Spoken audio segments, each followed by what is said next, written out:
Sir, एक नजर आ रहा है, दूसरा सही नजर नहीं आ रहा। ओके बेटा। लेक्चर हम अपना स्टार्ट करते हैं। रिकॉर्डिंग स्टार्ट हो चुकी है। सबसे पहले अपनी अटेंडेंस लगवा लें। मैं जिनका नाम लूँ वो अपने प्रेजेंट मार्क करवा लें। हसीब कियानी। प्रेजेंट। बेटा ये आईफोन 14 प्रो मैक्स की कौन है बेटा? नाम फाइक अपना। नासिर। फाइक नासिर है सर जी, मैं हूँ 14 प्रो मैं मैक्स। हूँ सर, मैं हूँ। मोहम्मद बिलाल। नहीं आया अभी। Billionaire energy. ओके माज आएंगे। अली। नहीं आया। मोहम्मद प्रेजेंट फाइक। सर जी, present present. Okay Mohammad Faiq Nasir. Present present. Sir.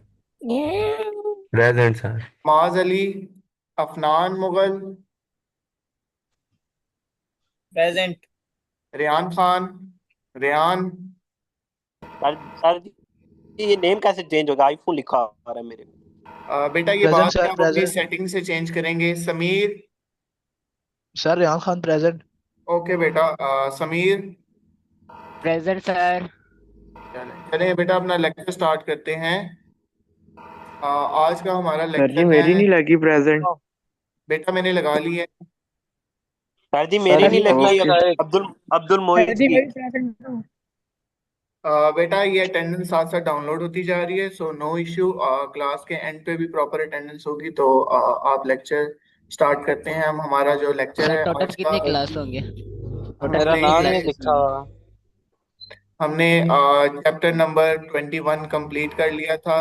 Now अब हमने क्या स्टार्ट करना है? अब हमने चैप्टर 21 की एक्सरसाइज स्टार्ट करनी है। चैप्टर नंबर 21 में हमारे पास टोटल 20 शॉर्ट क्वेश्चंस हैं। ठीक है, सबसे पहला शॉर्ट क्वेश्चन है हमारे पास।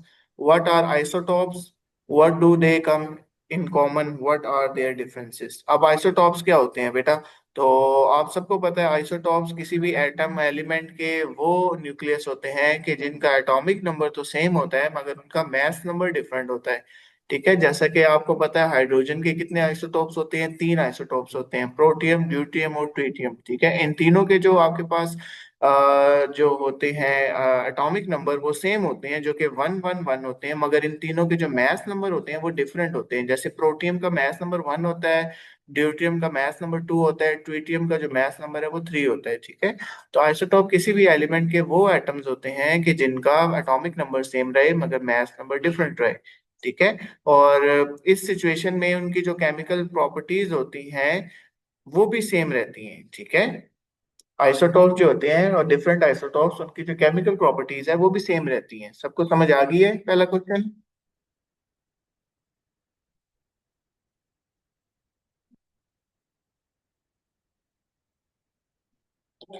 Okay, now move on toward second question. Second question है हमारे पास, why are heavy nuclei unstable? अब हमारा जो हैवी न्यूक्लियस होता है वो अनस्टेबल क्यों होता है? मैंने आपको बता दिया था कि जो हैवी न्यूक्लियस हमारा पास होता है उसमें इलेक्ट्रोस्टैटिक रिपल्सिव फोर्स बहुत ज्यादा होती है, क्योंकि एक न्यूक्लियस के अंदर प्रोटॉन्स मौजूद होते हैं, न्यूट्रॉन के ऊपर तो कोई चार्ज नहीं होता।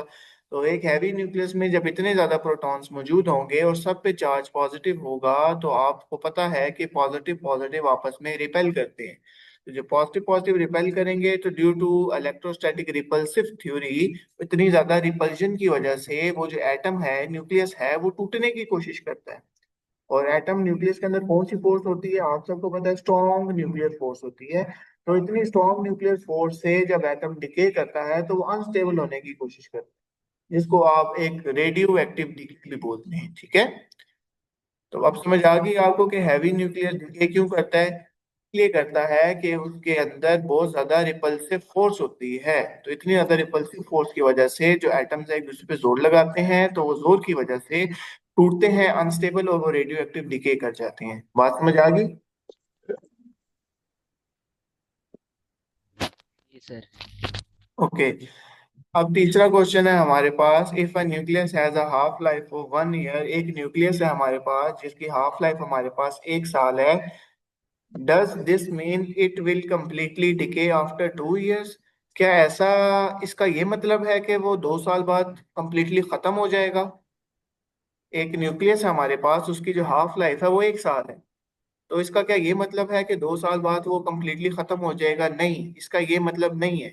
कि मैंने आपको बताया था 1 साल के बाद वो आधे रह गए होंगे, मगर जब दोबारा 1 साल गुजरेगा, अब जो आधे रह गए थे ना उसका भी आधा रह गया होगा। अब ये नहीं कि लेट सपोज एक रेडियो एक्टिव न्यूक्लियर की उम्र 100 साल है तो वो 100 साल के बाद जीरो हो जाएगा, वो 100 साल के बाद आधा हो जाएगा।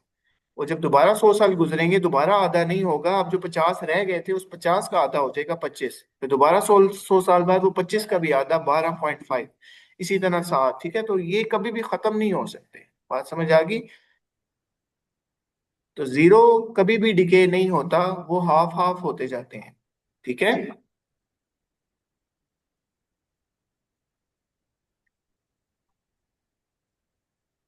चौथा क्वेश्चन है हमारे पास, what fraction of a radio active sample decay after 2 half-lives has elapsed?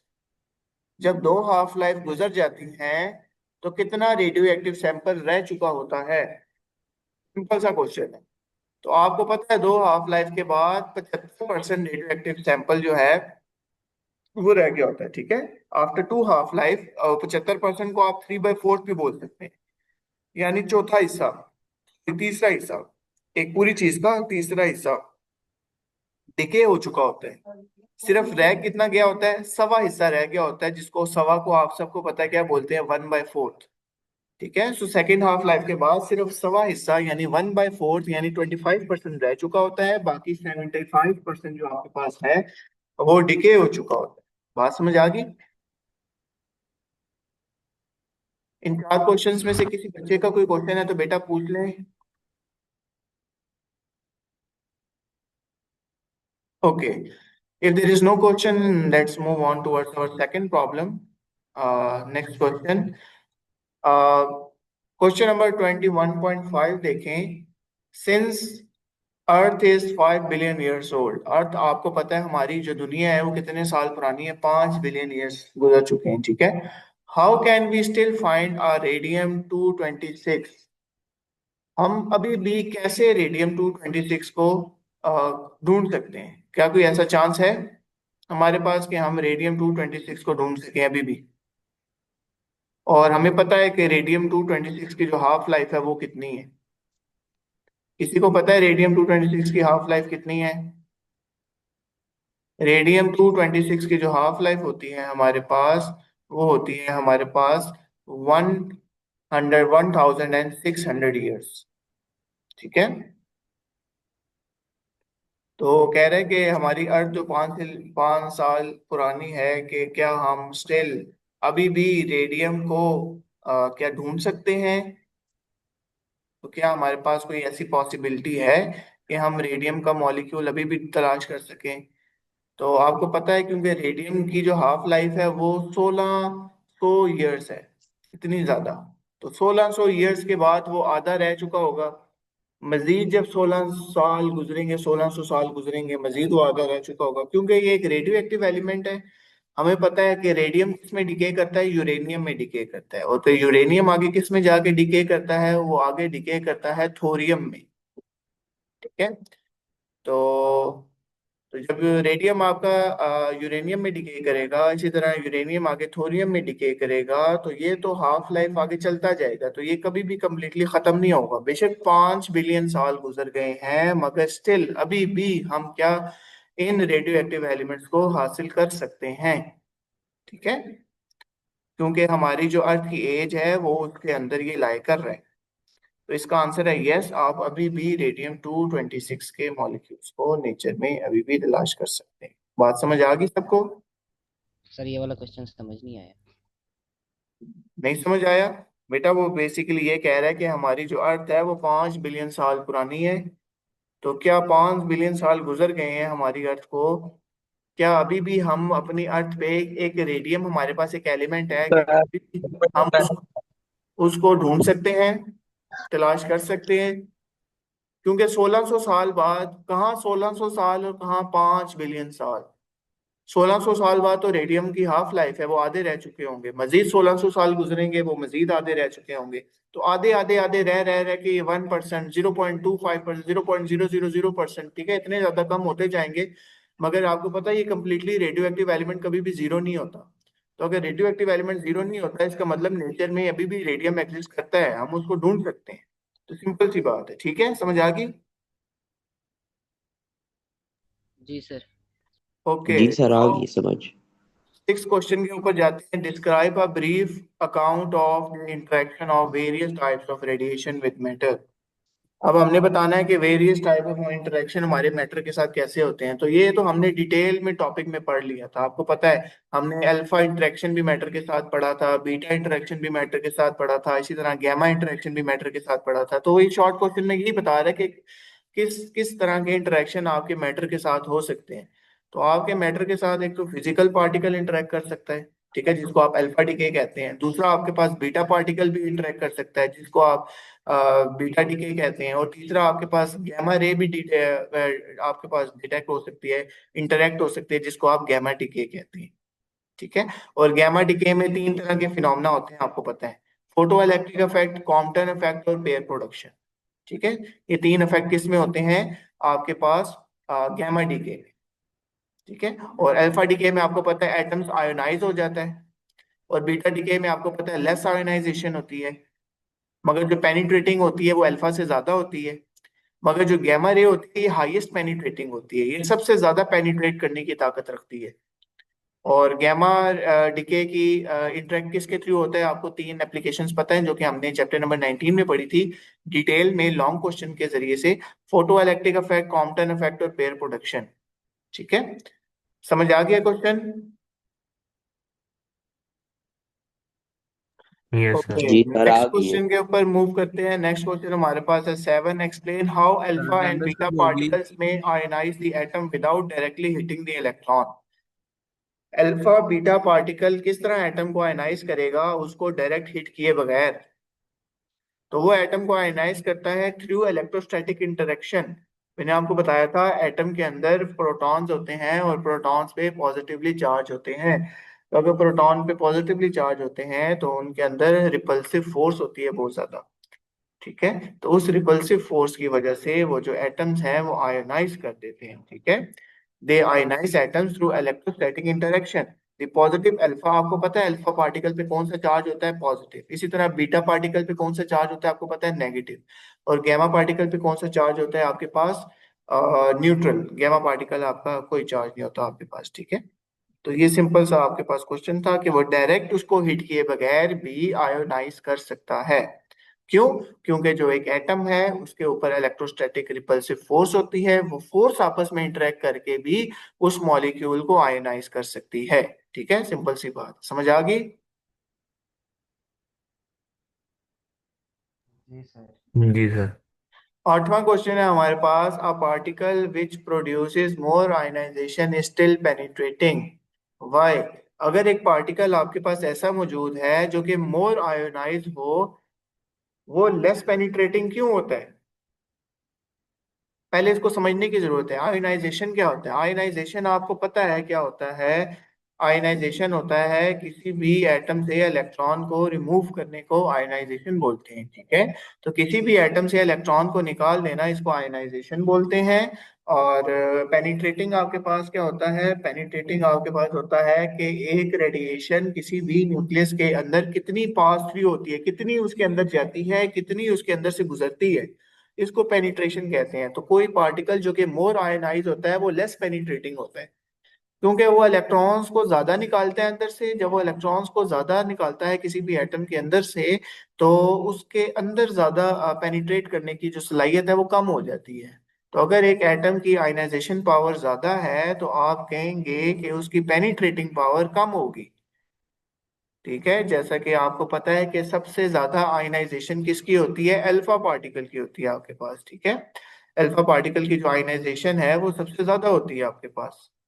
और अगर अल्फा पार्टिकल की आयनाइजेशन सबसे ज्यादा होती है तो आप कहेंगे कि अल्फा पार्टिकल लेस पेनिट्रेट होता है। तो हाँ, अल्फा पार्टिकल लेस पेनिट्रेट होता है, ये ज्यादा डीप इनटू द मैटर नहीं जाता।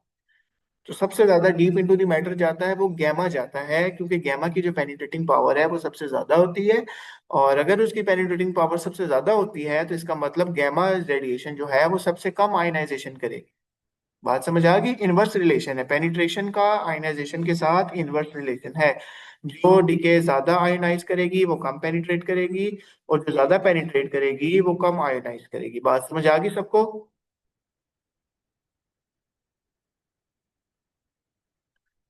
नेक्स्ट जी क्वेश्चन के सर ऊपर आगे। जाते हैं।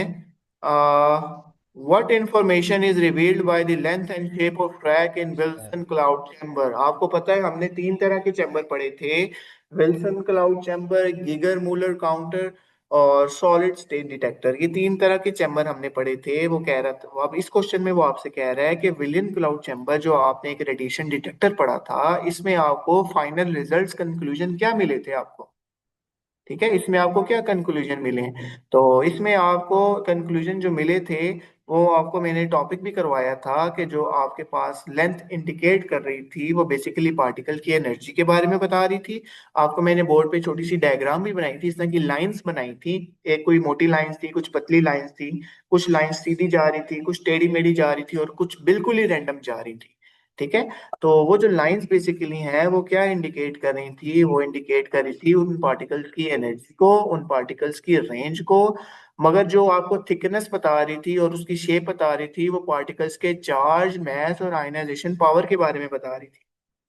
जो जो लाइनें सीधी जा रही थी इसका मतलब है वो जो रेडिएशन थी वो ज्यादा दूर तक ट्रेवल कर पा रही थी, उसकी रेंज और एनर्जी ज्यादा थी। जो लाइनें मोटी थी इसका मतलब है कि उनके उन रेडिएशन के पास चार्ज भी ज्यादा है, मास भी ज्यादा है और आयनाइजिंग पावर भी ज्यादा है। और जिन लाइंस की थिकनेस कम थी, उनकी शेप पतली थी, उसका मतलब ये है कि उन पार्टिकल्स का मास भी कम है, आयनाइजिंग पावर भी कम है, चार्ज भी उनके ऊपर कम है। तो ये कुछ कंक्लूजन हमें मिले थे। किसके थ्रू मिले थे? विल्सन क्लाउड चैम्बर के थ्रू हमें मिले थे। बात समझ आ गई? जी सर आ गया। अब 10वां जी जी क्वेश्चन है आप हमारे पास। ये। Why must a GM tube, GM tube का क्या मतलब है? Geiger Muller tube. जो आपको पता है एक रेडिएशन डिटेक्टर है, why must a Geiger Muller tube for alpha particle have a thin window. अब गीगर मूलर ट्यूब में मैंने आपको बताया था वो थिन विंडो को क्यों रखा जाता था, उसकी विंडो बहुत थिन क्यों होती थी। ठीक है, why does gamma detection need no window. मगर जो गैमा डिटेक्शन होती थी उसमें विंडो की कोई नीड नहीं होती थी। मगर जब आप अल्फा पार्टिकल को डिटेक्ट कर रहे थे गीगर मूलर ट्यूब के जरिए, तो उसमें जो आपने जाहिर बात है एक विंडो होती थी, जिस विंडो के अंदर से हम रेडिएशन को पास करते थे। अगर वो रेडिएशन अल्फा रेडिएशन है तो वो जो विंडो होती थी उसको हम थिन विंडो लेते थे, थिन विंडो से अल्फा रेडिएशन को पास कराते थे। मगर जो गैमा रेडिएशन है उसके लिए हम किसी विंडो का भी इस्तेमाल नहीं करते थे।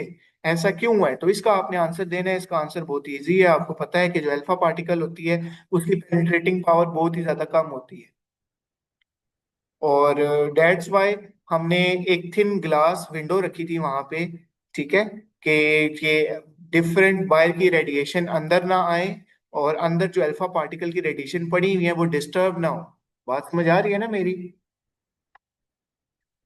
तो इसलिए आपने गीगर मूलर ट्यूब में अल्फा रेडिएशन के लिए थिन विंडो रखी थी, क्योंकि जो अल्फा रेडिएशन है वो लो पेनिट्रेटिंग होती है, वो थिन विंडो के से भी पास नहीं कर पाती, वो अंदर ही ब्लॉक रहती है। तो हम ये तो चाहते हैं कि उस ट्यूब के अंदर जो रेडिएशन है वो उसके अंदर ही रहे, वहां से लीक आउट ना हो। डेट्स वाई थिन विंडो का इस्तेमाल किया जाता था। मगर आपको पता है कि जो गामा रेज होती हैं वो हाईली पेनिट्रेटिंग होती हैं, वो किसी भी इजीली थ्रू पास कर जाती है। दैट्स वाई जो गामा रेडिएशन थी उसके लिए किसी भी विंडो का इस्तेमाल नहीं किया जाता। बात समझ आ गई सब सर जी बच्चों को? कौन सा क्वेश्चन करवा रहे हैं? क्वेश्चन नंबर 10 बेटा करा रहा हूँ। सर कौन सा क्वेश्चन कर। सर अच्छा ये ठीक है दोबारा ठीक करवा दें दोबारा। ओके, समझ आ गई बेटा? अब मूव करते हैं क्वेश्चन नंबर 11 पे। Describe the principle of a solid state detector in term of charge sir ji. Carriers. ठीक है, तो अब देखें हमारे पास आ गया है तीसरा डिटेक्टर। आपको पता है हमने तीन तरह के डिटेक्टर पढ़े थे, विल्सन क्लाउड चैम्बर उसकी भी, और गीगर मूलर काउंटर, और तीसरा जो हमारे पास रेडिएशन डिटेक्टर था वो था सॉलिड स्टेट डिटेक्टर। अब वो ये कह रहा है कि सॉलिड स्टेट डिटेक्टर का प्रिंसिपल बताओ। तो ये भी हमने ऑलरेडी लेक्चर में किया हुआ था, इसको दोबारा देख लेते हैं। मैंने आपको बताया था कि जो सॉलिड स्टेट डिटेक्टर के अंदर रेडिएशन जब भी आती है वो क्या बनाती है? इलेक्ट्रॉन होल पेयर्स बनाती है। ठीक है, जब भी रेडिएशन आती है एक सॉलिड स्टेट डिटेक्टर के अंदर वहां पे पीएन जंक्शन लगा होता है, और जब पीएन जंक्शन पे रेडिएशन फॉल होती है तो आप ऑलरेडी ये चैप्टर नंबर पहले पढ़ के आ चुके हैं डायोड्स वाले चैप्टर में, कि जब भी रेडिएशन का इंटरेक्शन आप पीएन जंक्शन के साथ कराते हैं वहां पे इलेक्ट्रॉन होल पेयर जनरेट हो जाती है, वहां पे चार्ज कैरियर्स जनरेट हो जाता है। और जब वहां पे होल पेयर जनरेट हो जाते हैं तो वहां पे एक डिप्लीशन रीजन बन जाता है। आपको पता है डिप्लीशन रीजन क्या होता है?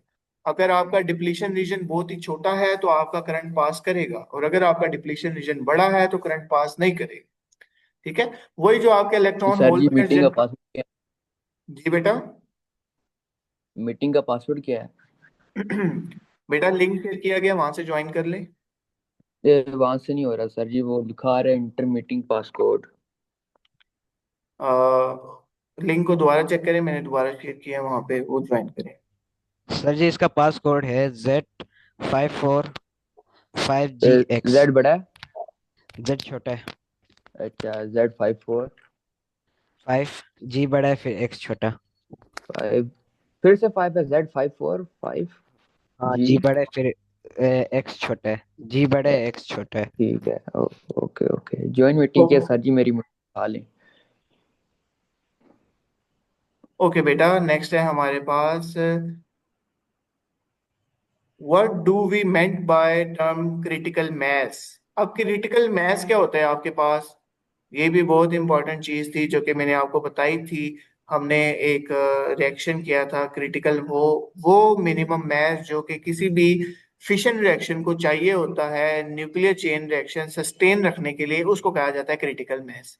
देखिए न्यूक्लियर फिशन रिएक्शन रखने के लिए आपको एक स्पेसिफिक अमाउंट ऑफ मैस की अमाउंट दरकार है। यूरेनियम का 1 ग्राम आपको चाहिए होता है एक फिशन रिएक्शन करने के लिए। ठीक है। तो वो minimum amount of material mass आप कह सकते हैं जो कि आपको चाहिए कोई भी फिशन रिएक्शन या न्यूक्लियर चेन रिएक्शन करने के लिए, उसको सस्टेन रखने के लिए, उसको सपोर्ट करने के लिए, तो उस मैस को कहा जाता है क्रिटिकल मैस। समझ आ गई सबको?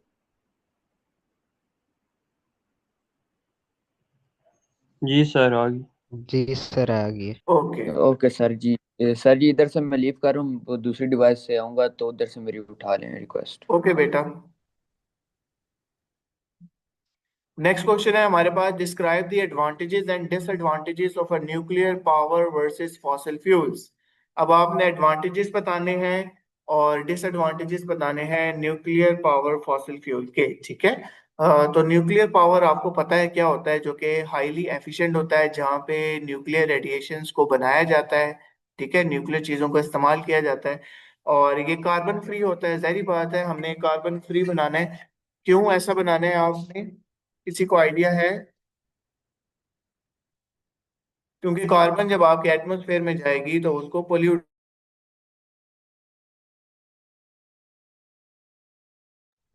सर आपकी आवाज कट रही है। सर आपकी आवाज कट रही है। सर जी आवाज चली गई है आपकी। सर सर जी आपकी आवाज ही आवाज चली गई चलेगी। है। सर जी आपका आवाज आपका चली गई नेट है सर। पक्का है। बेटा एक मिनट, क्या म्यूट नहीं करें। क्या नहीं क्या नहीं सर आवाज नहीं आ रही आपकी, आवाज खोलें। हसीब क्या नहीं। सर जी आवाज नहीं आ रही। मीटिंग चले गए सर जी, चले सर गए जी आप, आवाज गायब हो नहीं आ गए। रही। सर जी। सर जी आवाज नहीं सो आ तो नहीं रही। गए? सर जी। अरे सो तो नहीं? सर जी हेलो हेलो सर जी hello hello. Hello. Hello hello hello. Hello. ओ, ओ सर जी हेलो। थका हुआ नेट आपका।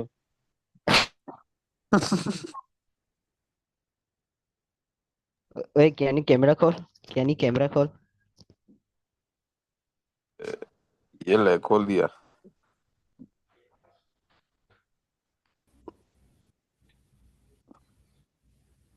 ओ कर मोरे तो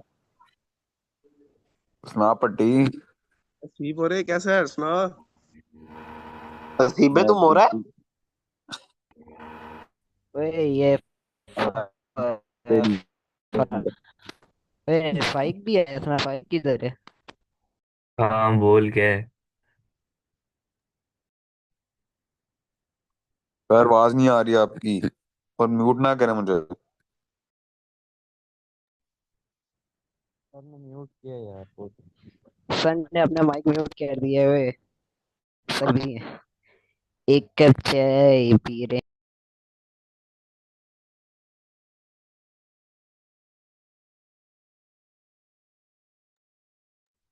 तू लेक्चर दे। क्या बात है जी, शमी शेख भाई पढ़ रहे हैं, क्या बात है।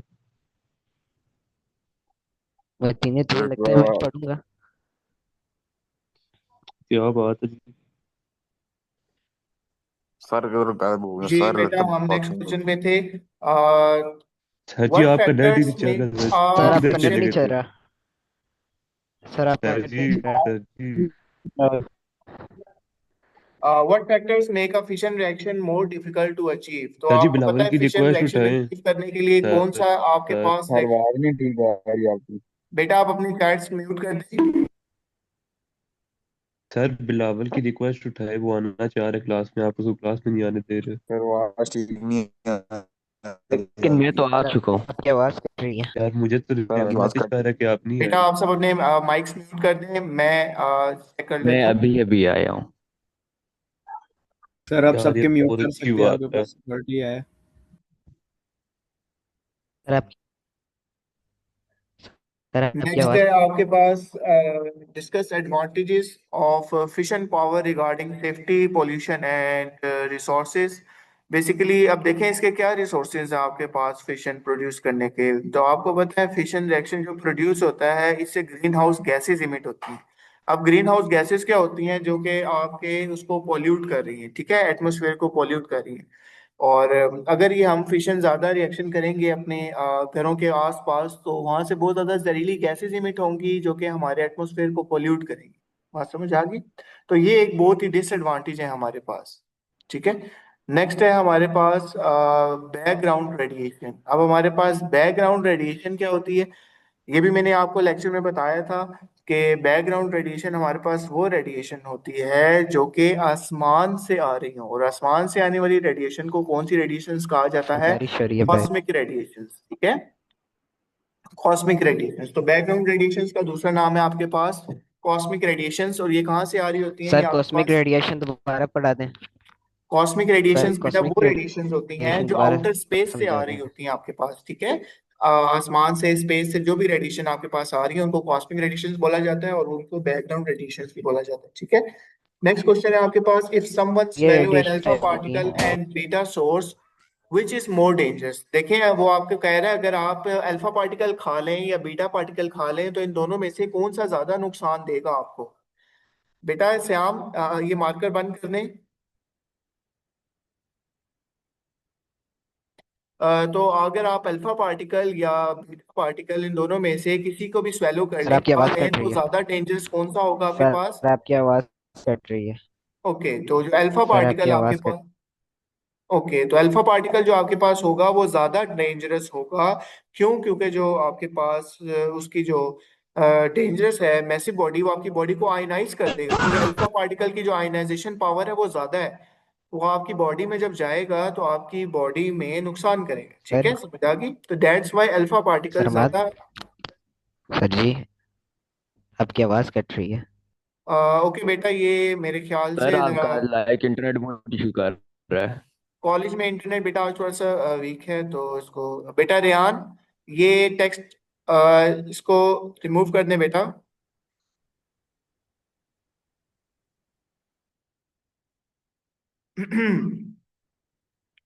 ओके, तो रेहान ये आपका टेक्स्ट बहुत ऑफेंडिंग है।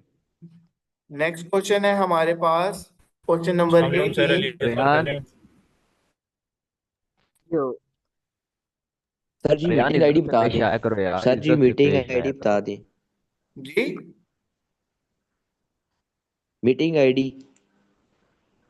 बेटा लिंक शेयर किया गया, वहां से एट ज्वाइन कर लें। 87 सर जी अली सर प्रेजेंट। 872 872 आगे आगे 948 सर माइक भाई ये बहुत प्यारे लग रहे हैं। 948 30 30 640। 640। सही है, गुड है। No no no no no no no next question है आपके पास बेटा 19, what is the radio active tracer, describe applications. अब ट्रेसर्स बेसिकली क्या होते हैं? मैंने आपको बताया था रेडियो एक्टिव आइसोटोप को ट्रैक करने के लिए जिन एलिमेंट्स का इस्तेमाल किया जाता है उनको ट्रेसर्स बोला जाता है। ठीक है, अब ट्रेसर्स आपके पास काफी किस्म के होते हैं। सबसे पहला है आपके पास आयोडीन 131।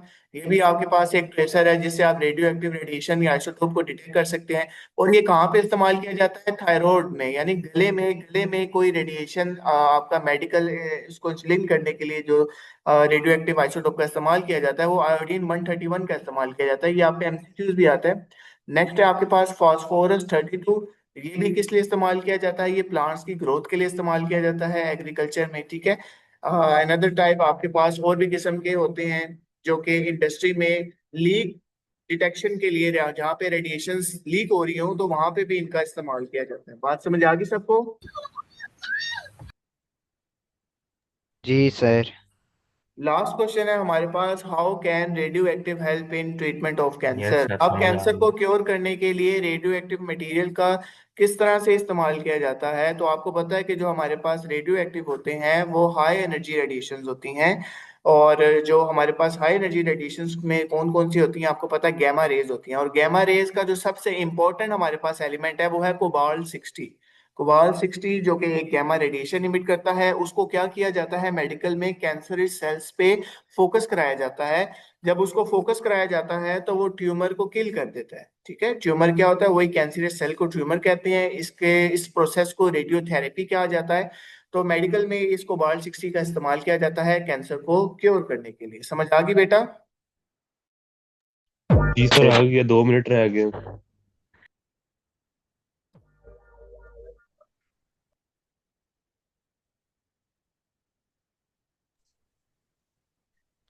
सर अगली क्लास में जाएं। जय सर जी।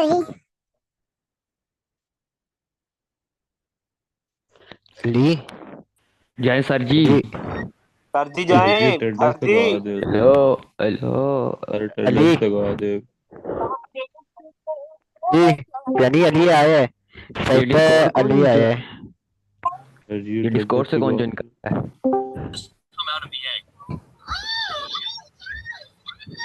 बेटा अटेंडेंस अटेंडेंस हो रही है, जरा आप सारे बच्चे मौजूद रहिएगा, मैं अटेंडेंस ले लूं। ओ ओके सर। ओ okay okay okay sir sir. जी ओके। Okay okay sir. हो गया। Okay sir. Okay okay okay okay.